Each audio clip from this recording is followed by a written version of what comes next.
Welcome to Street Scene Power Hour. I am Greg Roten, and we have host lovely Larry Ward. Lovely Larry Ward. And Rolling Rick Guerrera. Hello.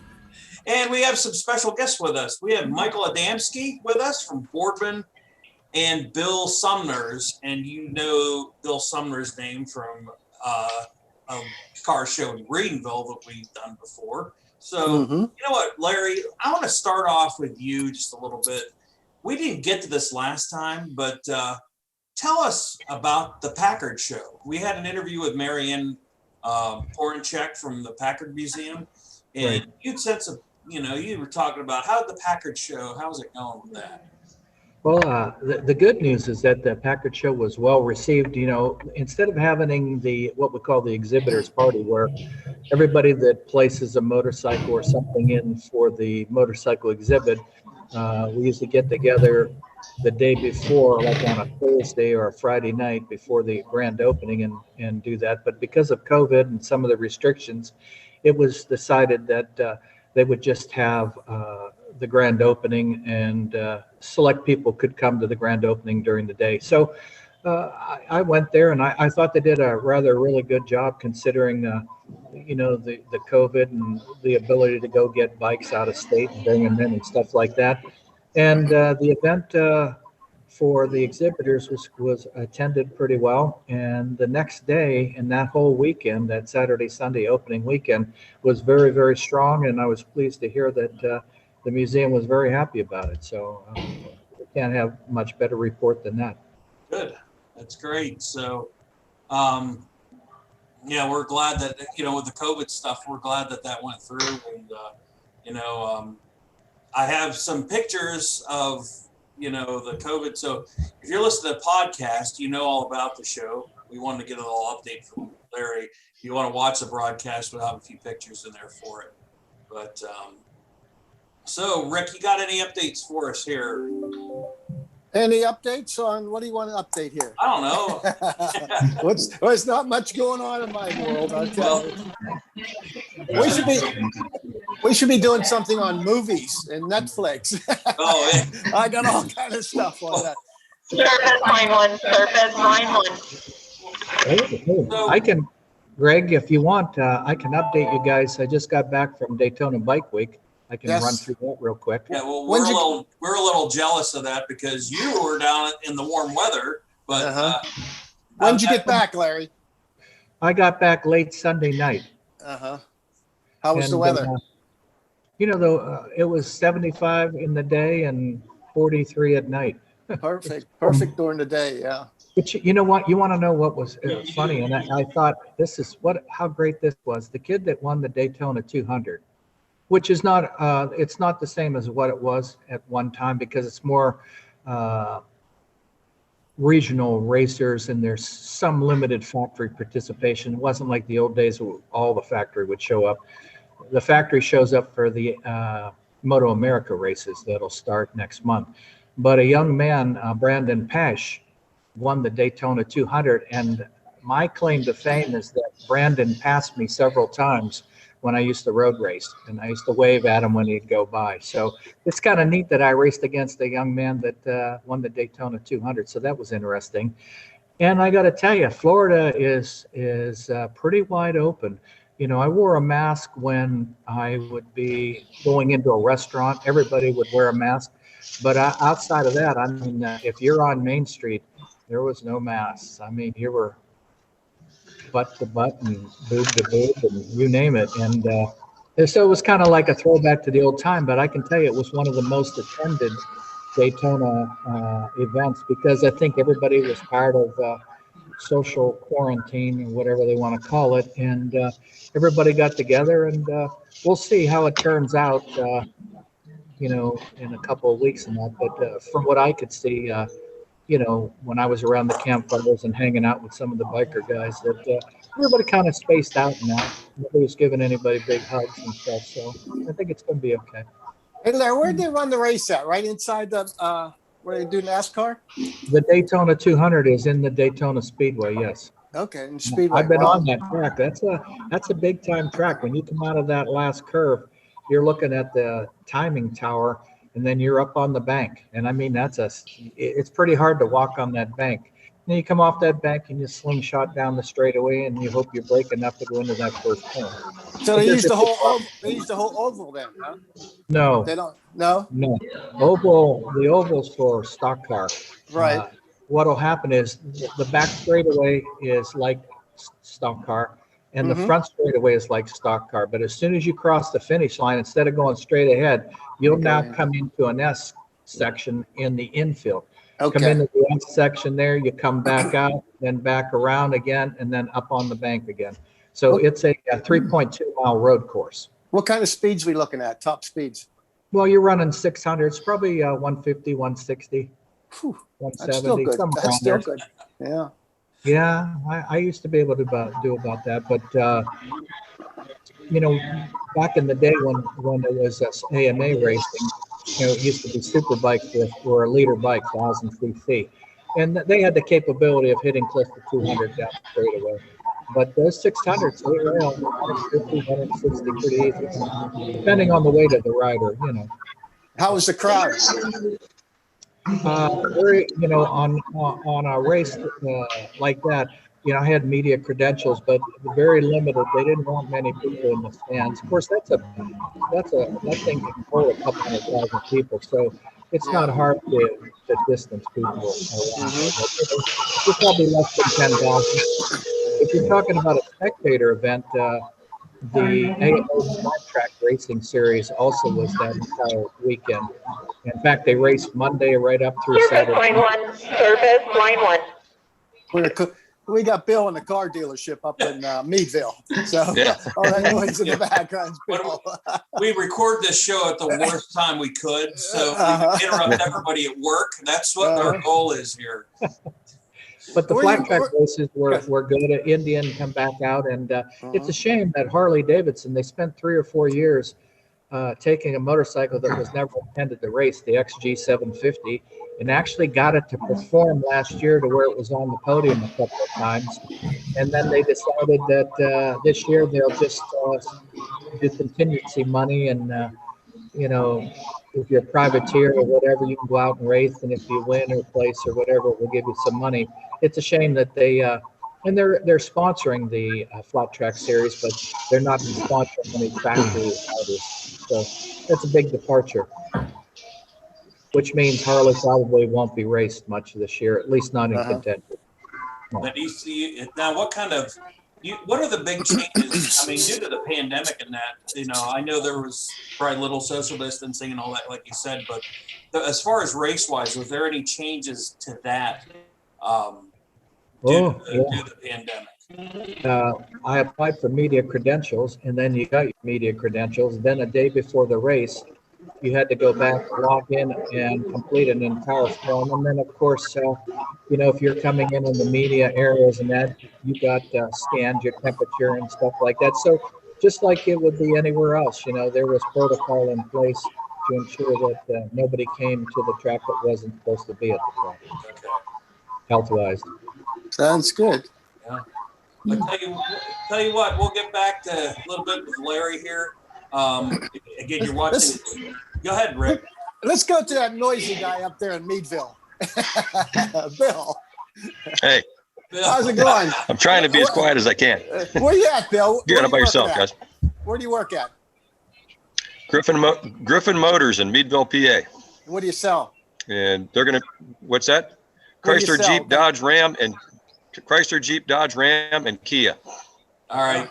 Let's say this. You know what one car remember you mentioned, Rick, the last time.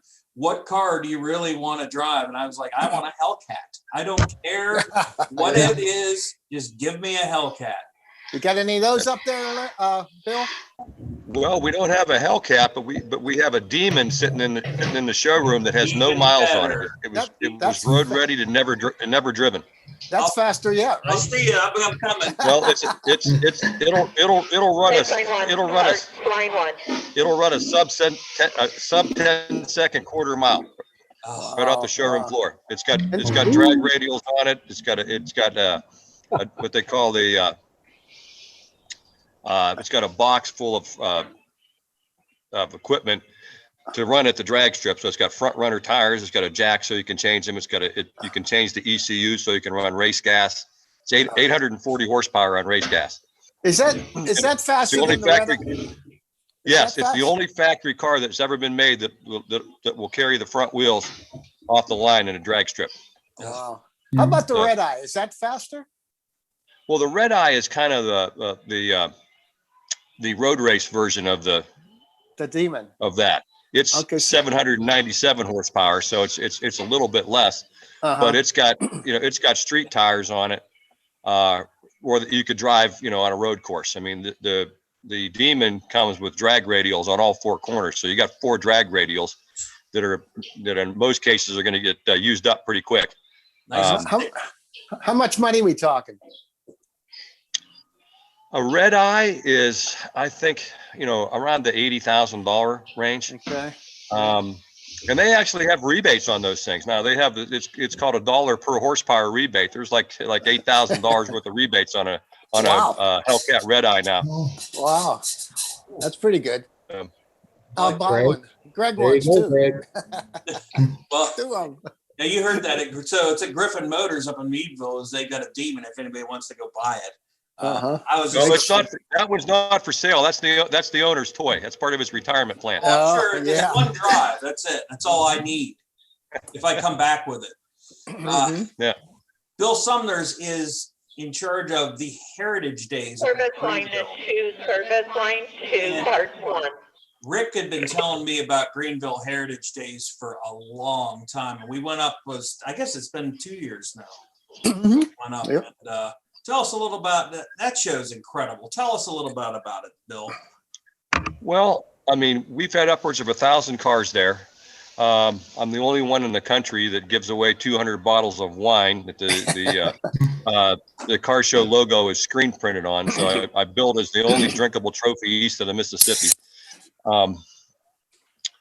The first 200 people that register get a free T-shirt, a free event T-shirt. And it's just grown over the years. It started out the first year I had 113 cars, and then within a few years we were up. There you go. That's a bottle of wine right there. I had to go get it out of the closet there. I drank mine. It's coming. And it's still full. Yeah. Collector's item. So and we're planning on it if the state of Pennsylvania will allow me to close the road, we're planning on going forward with it this year. It'll be Saturday, July 3rd. Now that show is probably the biggest show in the area right now, right? Yes. It just grew leaps and bounds in the past couple of years. Like, what did you do to promote it so well? Well, I did it the old fashioned way. I went out with my car to other shows and passed out the flyers myself. If the people were sitting behind the car, instead of me just throwing it in the trunk or throwing it inside the car, I would hand it to them and invite them up, and then, after the first year, what I would do, I would literally sit on my back porch and call the people that registered the year before and invite them back. If there's any secret there, that's the secret. Sure. You wouldn't believe how many people come when they come to register. Some of the people that register will say, well, how'd you get here? And they'll say, well, Bill called me and invited me back. Mhm. Old So school ways are the best ways. Sure. Oh yeah. Yep. But Yeah. you know what? I've never sent an email out that I wasn't sent an email prior to that first. So I don't do like the email blasts or anything. I do have some Facebook presence. I do have a Facebook page and, do some things on Facebook, but, the biggest success has been just handing flyers out and calling people up. Where did all the funds go? Well, I mean, the show itself is free, so I get sponsorship money to do it. We do collect donations, which we just put the donations back into the fund. There's usually some groups that are collecting donations for various other organizations like firefighters or Girl Scouts or something like that. They have something going on. They may be selling something, or only in Western Pennsylvania can you have a girls softball team doing a gun raffle. Yeah, a gun raffle. Yeah, Well, never you're gonna up see in that in California, guys. Greenville, so. Yeah, you're up in Greenville, so a lot of woods up there, a lot of hunters up there. That's right. Mm-hmm. Well, you know what I was going to say, if Michael and Larry, if you haven't been up to the Heritage Days, I don't know if you both have, it's something you got to drive up because it is cool. It is really cool, and it's up in Greenville, PA. And Bill, I want to get back to you in a little bit because we have something else to talk about that you sent. Okay. Sent something over. Michael Adamski, I hope I'm pronouncing everything right because I'm horrible with that, but. We've seen his car, and it was his dad's car, correct? Yeah, it was my dad's. Yeah, he's got, and this car is so cool. It's a Camaro, and the color combinations. Tell us a little bit about the history of your dad and the history of this car and your collection. Well, my dad, he got it back probably about in the 80s or the 90s, and that the guy he bought it off of, his daughter backed it up against like the side of a house, and in the garage, the whole passenger side was pretty much need to be replaced. So he had to put like new quarters on it, and then I think the fenders end up being replaced, the doors, and a lot of the rear of it. So then while he was doing it, he decided he might as well just do the driver's side too, and just make it all pretty much brand new. Yeah, let me tell you about the color combo in this car. Like I said, Rick and I have seen this car at our shows for numerous times. Yeah. Beautiful. And it's the car itself, if you're listening to podcasts, and what year is that Camaro? It's a 78. 78. It's near and dear to my heart because we, in my generation, we grew up with these cars. So we were beating the crap out of these cars, but now wish we had. It's got a, it's kind of a red. It's a red bottom, black top. The it's Camaro rally rims, I guess. And is that a rally? Is that a rally sport? Yes. Yeah, it's a rally sport. Okay. And but I'll never forget that. Service line at 2. Service line 2. We were videotaping one of our street scene car and custom bike shows, and he pulled it. He had a spot of primer on the door. So I don't know what happened there, Michael. He had a spot of primer on the door. It was like a dent or a ding or something. And he told me, he goes, "Please don't videotape my car this year. I'm working on it." So I don't know what happened. What was the story behind that? Well, my dad, he put in a storage unit for probably close to about 15, 20 years. I think we really haven't figured out what happened. We think something fell on it when it was in the unit and then dinged it there. And if you're looking at this car, it was, the paint is, you can almost dive into it. It's so flawless. And then you got a ding on the door. It's like, oh no. But yeah, so he's owned this car for a long time, huh? Oh yeah. Yeah, and your dad's passed on now. Is that right? He died about 2 years ago. He had a heart attack. Okay. How old was he, Mike? I think 62. Okay. Yeah. Now, so yeah, did he have any other cars?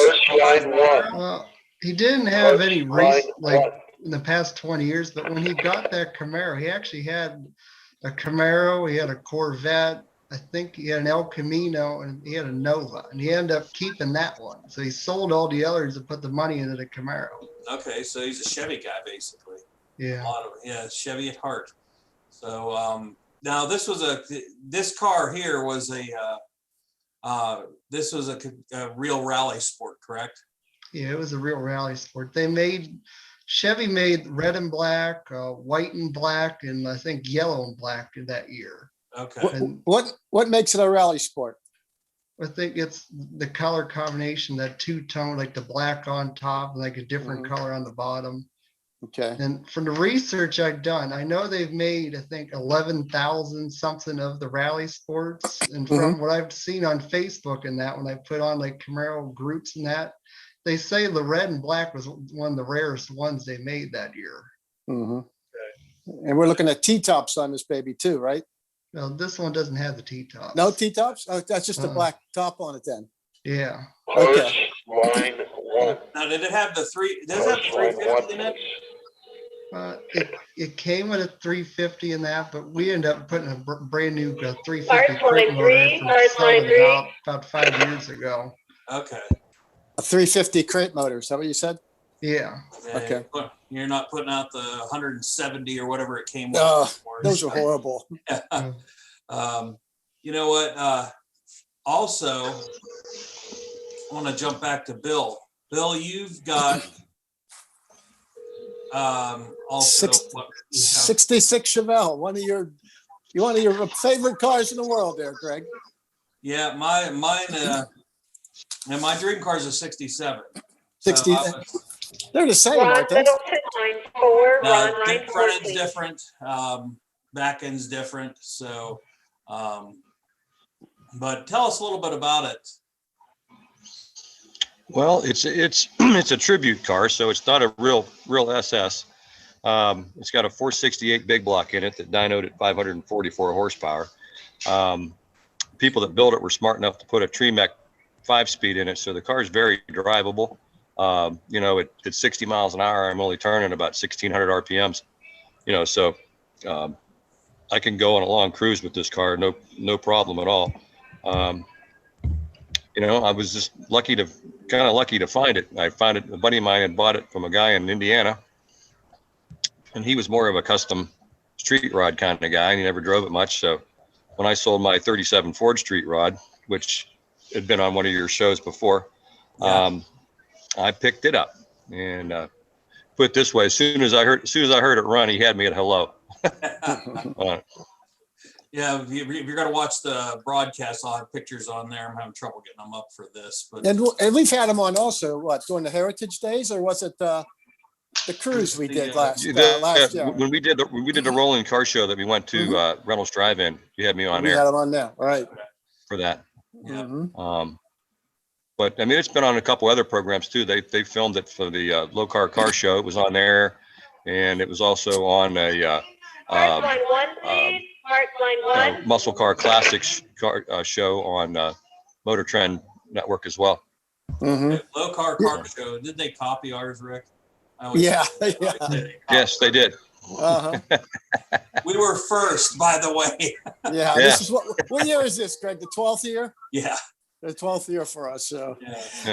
Hey, Bill, is that a frame loft restoration? Yes, it was. Yeah, the frame's powder coated. Okay. You know, the bottom of the car is as nice as the top. I mean, I cleaned the bottom with a microfiber cloth and detail spray.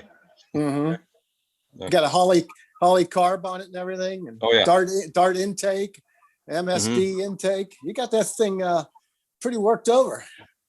Oh yeah, yeah. It makes all the right noises, Rick. How long you had that now, Bill? 6 years now.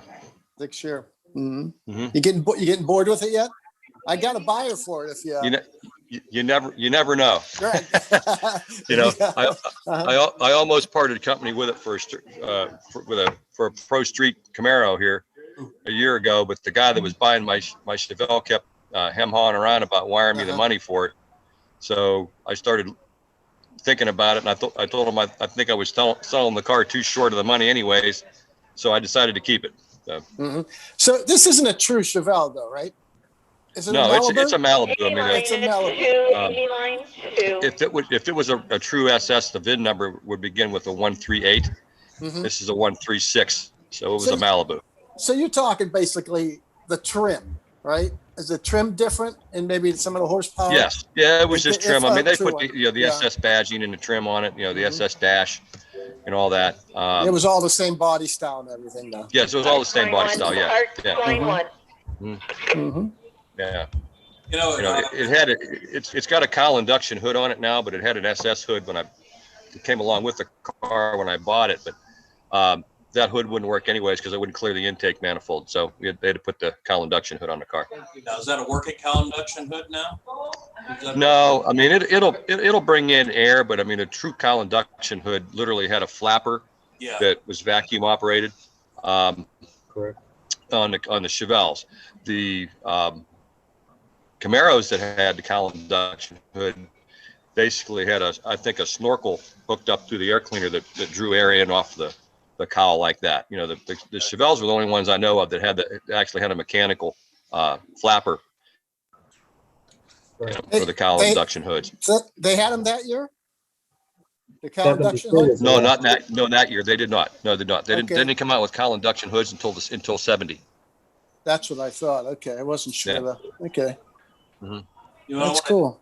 Yeah, it's, wanted to jump back to Larry real quick. Larry, I meant to say hi to you, but what's starting up is a swap meets. And I came from swap meet, up in Stark County Fairgrounds. Was it, Larry? I think I saw weren't you towing your motorcycle with the Mustang? Yeah, I was there Sunday on my way to Daytona. Boy, I'll tell you, I got some pretty good stuff there. I always liked the Stark County one because, there's a lot of high performance stuff in that one main barn. And then you walk outside that, and then there's a tool truck. And of course, you got to hang out there for a while. But the next one coming up is April 30th, May 1st and 2nd in Canfield. That's the one we're waiting for too, because Yep. Those are starting up, and they're, I had the feeling, I don't know about you, Rick, but I think they're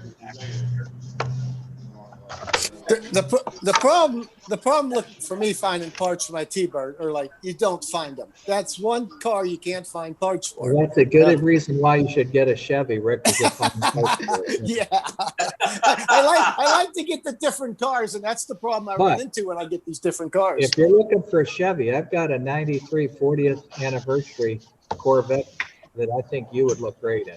No, I'm not a Corvette guy. I'm not sure what I'm looking for right now. I got my T-Bird in the shop right now, getting some work done to it. And I was there looking at it yesterday. I want to sell it. And then I started looking at it. And I go, boy, this thing's pretty. It's really nice. I don't know what I want to do. You can always trailer it, Rick. Yeah. That has to be. Don't sell that car, Rick. Those things are a work of art.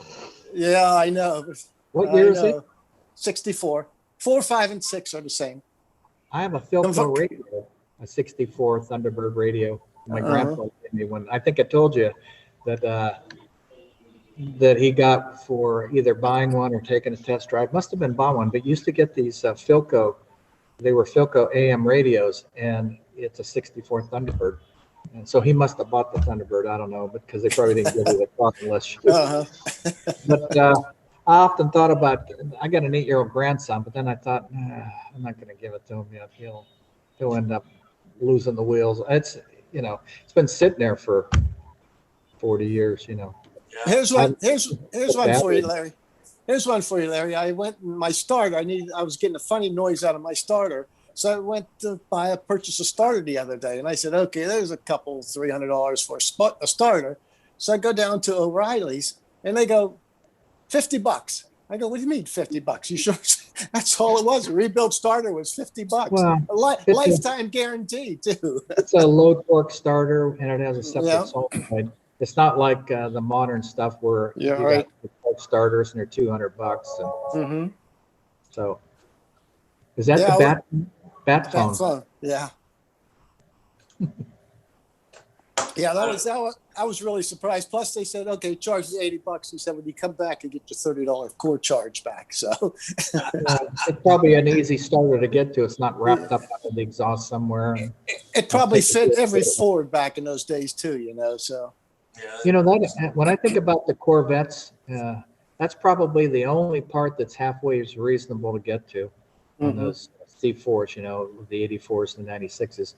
But Bill, I went with the Mahoning Valley Corvette Club, and we've attended your car show, and we've gotten a bottle of wine and stuff. It's a very well-run show. I look forward to doing it this year. Yep. Yeah, I know you guys have been there for that. Yeah, that's. I mean, one year, Glenn Stevens even helped me give out the wine. That's right. That was about 2 years ago, wasn't it? Yep. Yeah, I told him he looked shorter on TV. I got to give Glenn all the credit in the world. I don't know. You'll never see another anchor put 44 or 45 years behind the TV like Glenn did. He did a very professional job for all those years. Under sometimes some trying circumstances with his health and stuff like that, but I really admire the guy. Did a great job. Now he's retired and he's earned it. Earned it. Now, is he keeping his vets? That's the point. Is he? He's We still only have on. one. he's still involved with the Corvette Club and all that. Oh, yeah. Yep. Oh, yeah. He's our, I think he's our ambassador to the Corvette Museum down in Bowling Green. Yep. And But yeah, he does a great job.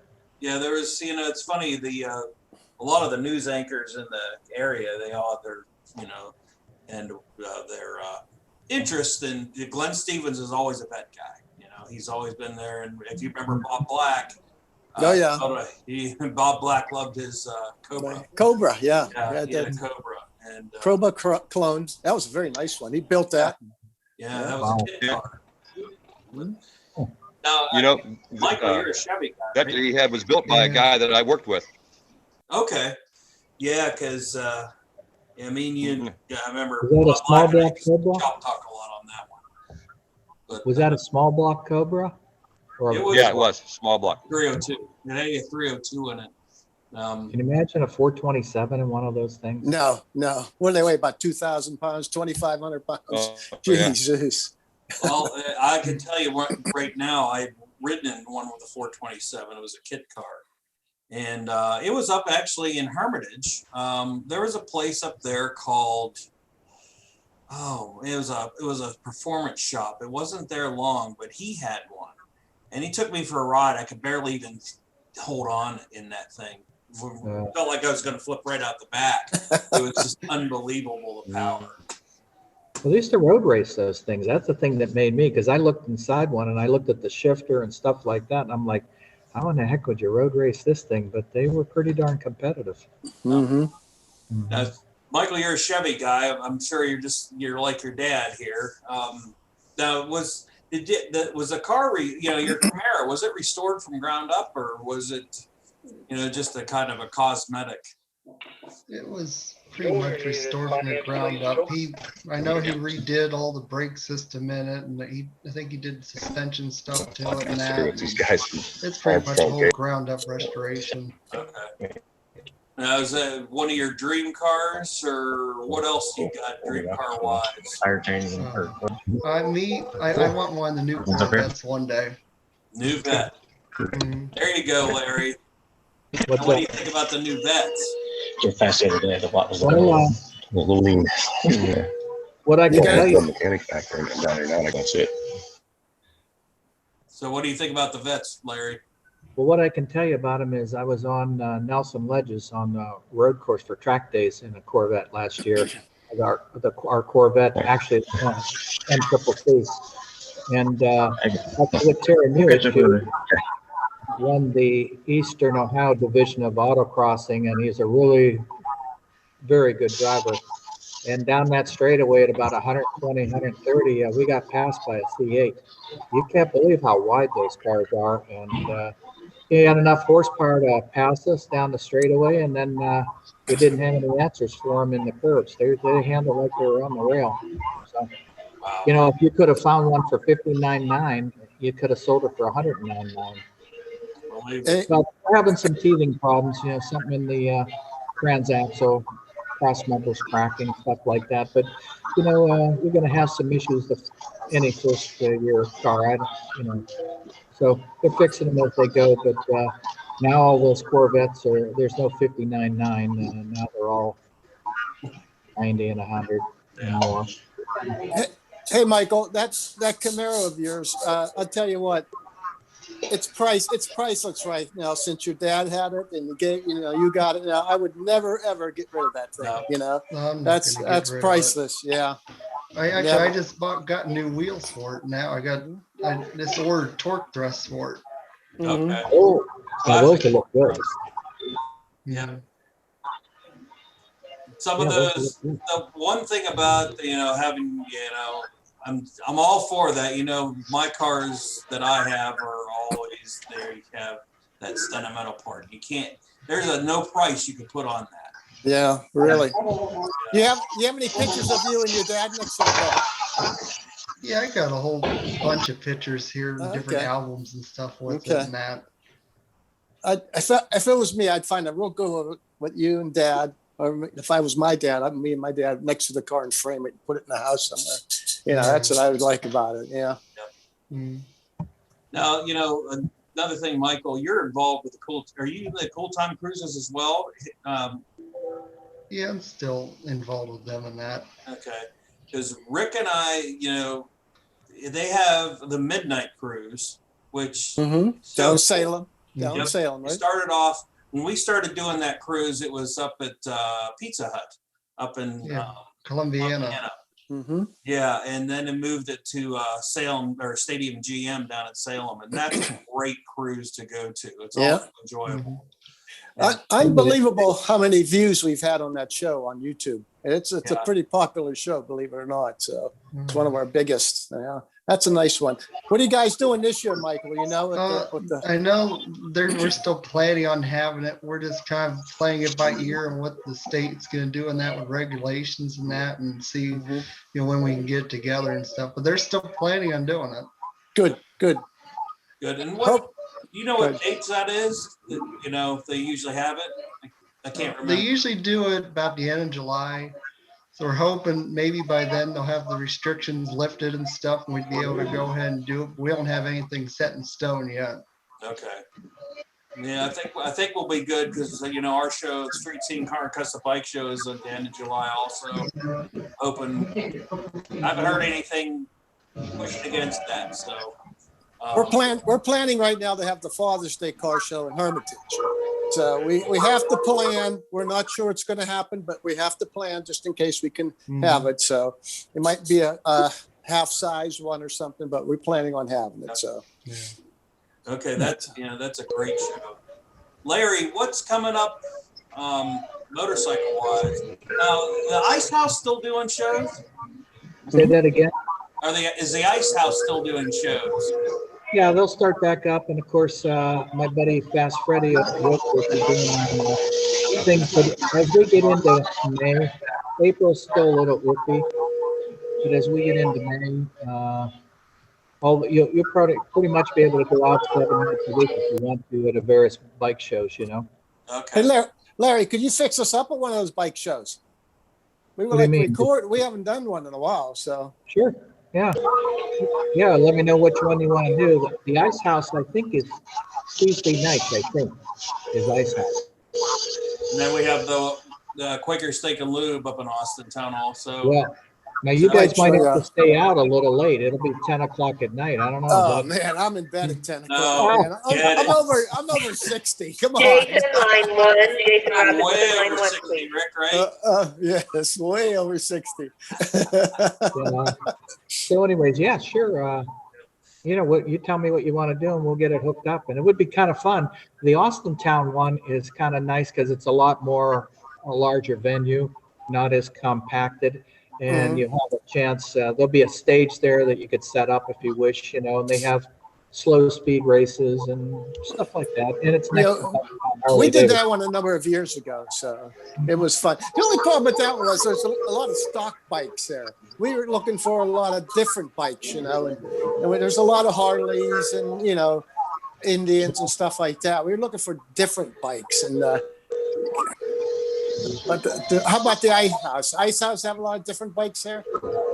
Well, the same bikes that go to Ice House go to the other stuff. I mean, it's not like you don't have like a plethora of custom bikes out running around only because of the roads around here. It's pretty hard to ride a hardtail with a stretch front end and a Springer, with the roads that we have around here, Last time we were in Austin Town, we found that kick-ass Indian. Remember that, Craig? That I can't. I sat there. Again, I don't know my bikes very well, but that Indian was incredible, and I forget what was that. 49 or something like that. 50. I it was beautiful. That bike. Big money now. Yeah, it was all stock. It was all stock. Probably just beautiful. 40,000 for a in mid 40s Indian that's original. When I say original, not restored, not repainted, not just the way it is sitting. Big money.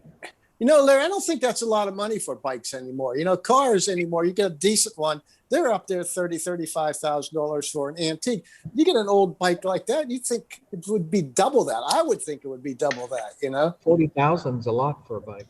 For a bike. Well, I mean, you have to have the wherewithal to buy that bike because you're not going to be riding it around. It's antique technology. The more you ride it, it's like the Harley Davidson. I have an equation for that bike. Like when I ride my old Sportster, if I'm for every 100 miles, 1 hour working on it. And that's the equation because something vibrates off, battery cables, brakes, just the usual. So when you buy a bike like that, it's more for, I might ride it to a bike night here and there, but it's more for personal satisfaction of just looking at it, working on it, kind of thing. But it's not like you're going to go take trips on it, Hey, Bill, how's the market for that 66 Chevelle? Oh, it's strong. Is it strong? Yeah. And normally, everybody watches Barrett Jackson.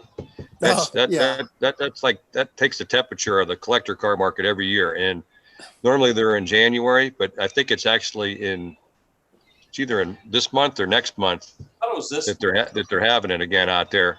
And that usually gives you a pretty good indicator as to what the market's going to bear, for them. But that's they're Barrett all Jackson. good. They're ridiculous, though. You know that? You're not going to really somebody like my 60. Barrett Jackson's ridiculous. You got the rich of the rich going down there and paying out the yin yang for all these cars that are probably worth a quarter or half of that, but people believe it. They believe that their car. Well, I just saw a '66 Chevelle go for 100,000. Mine's worth 100,000. Yeah. Yeah, I don't know. But it drives those values up. So yeah. They're not all like they'd be staying kind of low. Mm-hmm. There, Jackson does. I tell people to watch it. If you watch like the first couple of days, if you watch that auction the first couple of days, that's the cars that most people can afford. Yeah. So when you get into the one of one, the big dollar, what they call the blue chip collectibles, and those are the ones that actually have the most risk involved with them too. A car that sells in that $30,000-$40,000 range will continue to sell in that $30,000-$40,000 range for quite a while if it's maintained. But when you get one that you spend $200,000 on it and the market changes, that you could have $100,000 car real quick. Any restoration work gets done, you're looking at big bucks anyway. Oh yeah. The retro mods are getting big bucks. A couple of weeks ago, there was a couple cars that went through for 1.2, 1.8. Of course, it was very rare. A Lamborghini, big money. And that's 1.2 plus whatever the fees are that they tack on. There's a buyer. Oh yeah, fee. 10%. Yep. And if you're watching now, the trucks, the K5 Blazers, the Broncos. They get it. Huge. Oh, the Broncos are going through the roof. Huge. Yeah, the Broncos are going through the roof. Like $70,000-$80,000 for what? 65, 66. Wow, that's unbelievable. Everybody's looking for a 67 Bronco. Everybody wants one. I do not. The step side Chevys, the fleet side Chevys, all those the boxy trucks are just going for big bucks now. C10s are hard to get now. Yeah. They're bigger bucks. I thought about before I got into Corvettes of getting a C10 and then just dropping a big block in it and a 700 R4 and full bolt rear end and that. And forget it. Corvettes were cheaper. Yeah. Mm-hmm. Hey, go ahead, Rick. Hey, Michael, how about that Camaro? What do you think the price on that thing is right now? Have you checked it out? The market value. Yeah, I think he's frozen. Mike, we lost him. Did we lose you, Mike? Yeah, he looks frozen. Yep. You gotta love Zoom when it works, but maybe I'll speak a little bit for him since we kind of lost him. Those generation of Camaros are starting to rise too. Mm-hmm. The first gen always, those are always going to be big buck cars. And we lost Michael. I don't know what happened to him. Hopefully he'll call back. Yeah, the second gen are starting to rise. Third gen are starting to rise. So any of these cars, like you try and get a 69 original Z28 or a 69 GTO Judge. You're looking at $60,000 for a Judge. Yeah. I believe. Yeah. Dude. So it's amazing. Now, when you know, 30 years ago, think about what you could have picked those cars up for. Nothing. I mean, it was, I remember looking at again, I've always wanted a 67 Chevelle. I looked at a convertible one and they wanted, it needed restored and they want $2,400 for it. I should have snagged it then. I didn't even think about it then. It's like, it's much work. It'll never be worth that. God, look at the prices now of them. Yep. Yeah, so. Yeah. Hey guys, I'm gonna have to part company with you. I gotta go Bill. pick up a car. Bill, All right. real quick, Bill, when's the Heritage Days car show this year? Saturday, July 3rd. Saturday, July 3rd. Bill, thanks for joining us. Where's it at? Greenville, Pennsylvania. On what road is that? Main Street. Main Street in Greenville. Thanks, Thank you, Bill. We appreciate it. You know what? Thanks, guys. You're listening to the Armstrong Street Scene Power Hour podcast. Now it's just us three. I don't know what happened to Michael. Bill had to get off. He's working. So I wanted to touch base a little bit. We've got our street scene, kind of a rough street scene schedule started here. So, and if I could get my phone ready, what we do, May 29th, we'll go through this real quick. May 29th, Papa Dave's Treasures Flea Market in Niles. I've been hearing about this show. And those are two different shows, Greg. What's that? Those are two different shows, the 29th and the 5th. I'm sorry. No, they're two Okay, different go ahead. shows. Okay. So okay. May 29th is Papa Dave's. It's a Treasures Flea Market in Niles. You know, heard about that one. And then June 5th is the Thunderfest up at Niles High School. High school, right? That's right. You know, we've been hearing about that. And then June 11th and 12th, you know, that weekend is the Salem Super Cruise. And we're going to, Rick, we messed up that last time. Oh, yeah, we Super did. Cruise. We did. Well, it rained too, remember? Well, Friday was gorgeous. It was packed. Excellent. Yeah. I hounded you to go, and you said, "Oh, I can wait till tomorrow. It'll be fun," and it sucked. Oh God. And what date is that Salem Super Cruise? It is the weekend of June 10th. Yeah. 11th And 12th. the cruise itself is excellent. Saturday night cruise. You just sit there and watch all the cars, unless you want to blend in and go up and down the strip with it. It's just it's a neat thing to see. I If you haven't been down to the Salem Super Cruise, the weekend of June 10th is the Salem Super Cruise. And this year we're gonna do the cruise this year. Last year we did the car show. Yep. Don't forget, we got Michael coming back with us, but July 25th is our Street Scene Car and Custom Bike Show. We're coming with that one. That's up at Austin Town There you Park. are. Welcome back, Michael. Welcome back, Michael. I think I'm back now. All right, there you are. There we go. Yeah, welcome. Yeah, Bill had to leave us too. He obviously got a job to do. We interrupted that, which that's what we love to do. We have the one show, like I said, that I've wanted to do forever because I grew up there, was back to the 50s in Newcastle. And that's down at Cascade Park. I know it's a little out of our viewing area, but I really don't care because it's cool. They haven't had that in a couple of years, right? Am I right? Yeah, they've been squeaking by with it. Last year they didn't have it. It was canceled because we were going to go, but it got canceled. But I want to go down there this year. It's kind of old home for me because I remember from the beginning when I used to go down there. Who puts that one on, Greg? You know? I know. I don't remember who puts it on. I know the Rapid Tappets Car Club's involved with that very heavily. But that's always a good one. It's kind of a staple down there in Newcastle. And I just talked to Jonathan up at Columbiana, Napa, the Napa Know-How Car Show in Columbiana, the Firestone Farms one. We never done that one, huh? Yeah, that's a good one. It's a great show. Is it? So, and that's on September 18th. So we do have a schedule together, and these are all tentative. God knows what's going to happen. You know, like Michael said, we're hoping for the best on this. You know, I think we'll be okay. I think they're going to start easing up on us. Yeah, hopefully. That's what we want. That's what definitely we want to see. So, I think everybody's gonna go crazy after they lift everything. You know that. All these guys have nobody. I hardly took my car or bike out last year because of, I didn't want to do anything. Yeah. They sat in the garage all year, and it was gorgeous out. Could you imagine the weather last summer was incredible.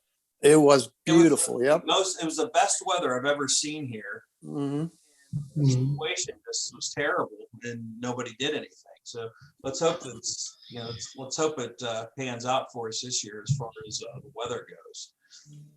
But Michael, that do you have any plans for the Camaro? You're just gonna drive it and enjoy it? Are you gonna do any more work on it? Well, every year I think I'm trying to do something more to it. Like this year, I ordered 17-inch torque thrust to put on it. Nice classic wheel on that. Yeah, I'm thinking about doing that. I'm thinking about maybe like putting like a billet grill in it to see if that might give it, different look. Hold on to the old wheels, Michael. Don't get rid of the old wheels. Yeah, keep them. Yeah. Yeah, don't ever get rid of those. But whatever you do, don't change that color combo on that car. I'm not going to change that. Stands out. Yeah. But whatever you take off, keep it. Don't sell it or anything, because one day, if you go to sell it, say, hey, I got all the original parts here, So now, do you still have the original motor for that car, or is that long gone? That's long gone. Yeah. Okay. I didn't know what happened to that, but that crate fit 350 is probably a lot faster and a lot better anyway. It's a lot faster. Yeah. A lot more power. Yeah. What do you got? About 300 horse? Yes, it's close to that, I think. Yeah, that old 350 probably was about 200 horse, 2 and a quarter, 170, you say? 170, yeah, because I got the same motor in my Caprice. Yeah. Well, I did. I got it rebuilt, but it was a dog. It was a dog. That's all that EPA stuff on there and everything. Yeah, emissions. The head design, that they put those. Yeah, they put that constrictive head design on them, and they didn't have compression, and it was terrible. It just they didn't know what they were doing back then. Yeah. What do you think that car is worth, Michael? I'd have to say, I want to say, if I'd have to ask, probably got close to 50 or so with the money my dad got in it and that. But selling wise, it can go anywhere, I'd say, from 30 to 50. Yeah, they're starting to go up in value. So, yeah, we got a couple minutes left here on the Street Scene Power Hour here. Went through the cruise list that we've got. So hopefully that we want you to make it out to these shows this year. Make sure you support all your local car clubs like the Kool Time Cruisers, the Corvette Club. We want you to support any money's raised that these car shows are, that they're putting on, like ours. They're used 99% of the time they go to a charity or I know the Father's Day, we always donate a good amount to a charity every year, so about 10 grand or something. So yeah, the Street Scene Car and Custom Bike shows, where all our proceeds that we raise is going to the American Heart Association this year. We want to, they're not just, they're not pulling money in for these shows for them. It's going to a charity and a good cause is what we want to bring across to, about these car shows, bike shows, everywhere like that. Two of the biggest car shows that are in the area are the two with the Corvette Club, the Moaning Valley Corvettes. The first one will be June 27th, and that'll be at the Greenwood Chevrolet, and that's usually get upwards of 300 Corvettes there. It's a lot of fun for the kids. It's not only Corvettes though, Larry, right? You got a little bit of everything there. Yeah, but they'll be able. Okay. For the last time we did it, there was over 300 Corvettes. Plus, there's steel car, so it's Corvettes and steel cars. And then on Sunday, the 31st of July will be the Packard Show, Packard Museum. And of course, that's a fun thing. That's Corvettes and steel body cars as well. Yep. They always have a nice selection of you can break the Packards out too, and some of those are just incredible. Incredible. Yeah. It's just a lot of fun. So I think we're gonna, and you're right, Greg, that anytime there's an event that's going on, it's very, very well attended. Like Daytona had more people than it's had in many years, simply because everybody's been tired of being cooped up and being forced and mandated. So I think that when we have events going on this year, and I think as more people get the COVID shots and the herd immunities and all that stuff, the more you're going to see things opening up. And I think by June, I think Ohio will be completely open, is what I'm hearing, as well as the numbers keep going down. So I think we're going to have a fun year. I hope so. I need it to. Yeah, it's been promising, because I remember when they started giving the vaccines, it'll be about October before everybody gets them. We're like, oh man, we're screwed this year too. But it looks like, and they're moving. I know they just released in Ohio here, while we're taping this or recording this show, 40 and up can get the vaccine now. So that's good, because I'm going to head down to get mine Friday. Good. I'm 25 though, so I'm younger than you, Rick. Yeah. My mom was always saying she was 39. She died at 89. How old are you this year, Mom? 39. Every year. That's what President Reagan used to say too. He was always 39. Well, we're gonna wrap the show up here. How about, can we push it for next time? Next show we're gonna have Mike Fennell on. Mike Fennell from Sharpsville, PA. Mike's got this kick-ass 66 or 65 GTO. It's a 60. I thought it was a 64. I have to look. Okay. It's not a GTO, Rick. What is it? Tempest. Oh, it's a Tempest. Don't ever say it's a GTO. It's a Tempest. Okay. Tempest. The same car, different badging. Yeah. Okay. And it's stunning. He's our ex-state cop. And Larry, we got a guest coming on next show from Stephanie Vetterly. Yes. Stephanie Vetterly. What, on the Pegs magazine? Is that it? Yeah, I knew Stephanie because she did a lot of videography for when we would hold the BSA spring and fall motorcycle meets down in Cable's Grove, down in Southern Ohio. And recently she just purchased the online magazine called On the Pegs, which has turned out to be a pretty nice acquisition for her. And I asked her if she'd come on because she went to trials riding school this year. So she's physically and personally getting involved in the things that she's writing about. And she's very gifted. She actually is a chemical engineer, believe it or not. So I don't know why she's spending her money on motorcycles. That's her hobby. She loves it. Where's she from? Where's she from, Larry? PA. Actually, it's over in the Sharpsville area. Oh, around me then, huh? Yep. Yeah, okay, good. Yeah, but I know she's a chemical engineer for Calgon, I think. So she's pretty smart kid. Yeah, which makes me question why she's hanging around with old guys like us. But yeah, that's good. I don't. She's a glutton for punishment like the rest of us. Well, she'll get you'll get a good perspective of motorcycling from behind the bars and behind the magazine. So I think it'll be interesting. Excellent. And you know what else, Greg? In a month from now, we have a DJ show coming up here on our podcast. Yeah. Big Rick, and DJ Dean Leonetti. Okay. Yeah. I don't know Dean. I know Dean. I know Dean very well. But maybe we can, if we get a little bit of, maybe I can ask maybe Thomas John to come on too. Except, perfect. We won't get an Edward and Edgeworth to DJ on there. We have 3 already. We have Amy Spouts on there too. Yeah, I know. Oh, that's right. Amy's from the Windy Nine. Now, what is the Windy Nine? Just to let us know. The Windy Nine is 9 specific routes that you can ride in Southern Ohio. And some of them are, like the Triple Nickel coming out of Zanesville going south. Early spring and early June, not before the corn's knee high, because then you can't sight through the turns. But you can go ripping, and you'll go as fast as your bike wants to go, and it definitely would carry you to the scene of the accident. But there are some big things like Big Muskie. Big Muskie was a drag line, one of the largest. What do they call? I call them drag lines, but they're it's a crane that digs quarries out. And this bucket you can put about 15 motorcycles, 20 motorcycles in the bucket. So it's a good point. So there's a lot of different points, and we call it a hub and spoke kind of weekend. So you go to one of the sponsoring hotels, they give you a patch and some maps and stuff. And then you ride the next morning, you ride the entire day until you're tired, you come back, take a shower, take a swim, go out and get a couple beers, something to eat, come back, hang out, and then pack up and go home the next day. So it's kind of hub and spoke, but the Windy Nine are 9 specific routes. And if you go to windy9.com, you'll be able to see what it looks like. You'll be able to order a map. They send that stuff out free.